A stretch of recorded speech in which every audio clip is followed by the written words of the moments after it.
नमस्कार श्रोते हो, इरा ब्लॉगिंग मराठी या यूट्यूब चॅनलवर सर्वांचे स्वागत. श्रोते हो, आज आपण ऐकणार आहोत अपूर्ण स्वप्न या कथेचा अंतिम भाग. दुसऱ्या दिवशी दोघे मुलं आपापल्या कामाला निघून गेली. आईने दिवस कसाबसा काढला आणि संध्याकाळ व्हायची वाट पाहू लागली. आईने ठरवल्याप्रमाणे संध्याकाळी 5 वाजता ती बरोबर तोंडावर स्कार्फ बांधून मनीषाच्या बँकेबाहेर उभी राहिली. तिला दिसलं मनीषा बाहेर येते. मनीषाने तिची स्कूटी काढली आणि मागोमाग आई ही रिक्षाने जाऊ लागली. नेहमीचाच रस्ता होता, पण पुढे गेल्यावर मनीषा एका ठिकाणी थांबली. तिने गाडी बंद केली आणि एका मोठ्या बिल्डिंगखाली पार्क करून ती आत गेली.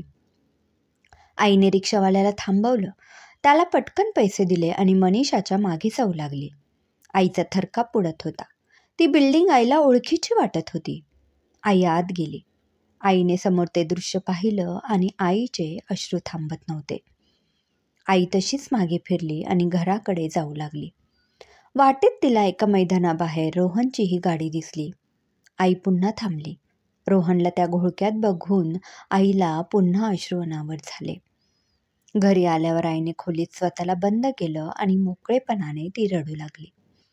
स्वतःच्याच कालात ती मारून घेत होती. तिला अपराधी वाटत होतं. आपल्याच मुलांवर संशय घेतला म्हणून तिला स्वतःवर प्रचंड राग येत होता.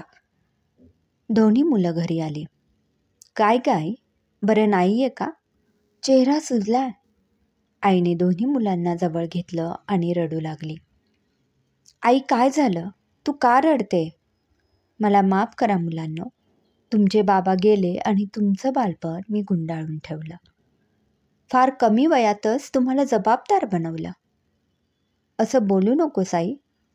बोलू दे मला मनीषा. लहानपणापासून तुला डान्सची आवड होती. तुला तुझ्या बाबांनी एका मॅडमकडे डान्स शिकायला पाठवलं होतं. बाबा गेले आणि पुन्हा मी तो विषय काढला नाही.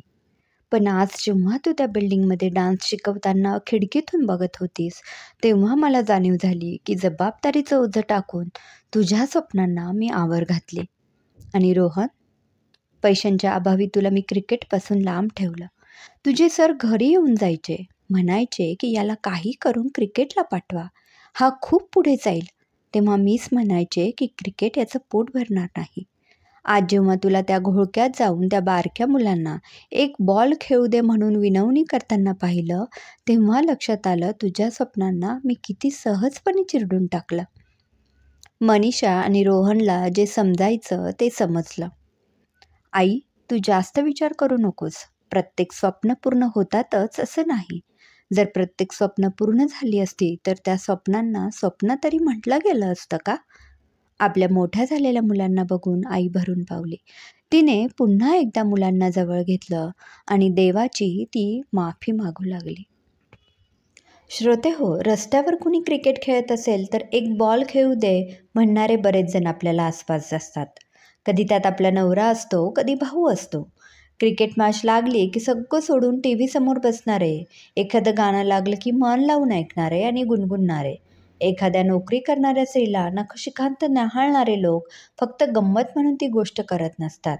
त्यामागे असतात ती त्यांची अपूर्ण राहिलेली स्वप्न, जे ती दुसऱ्याला जगताना बघून समाधानी होत असतात.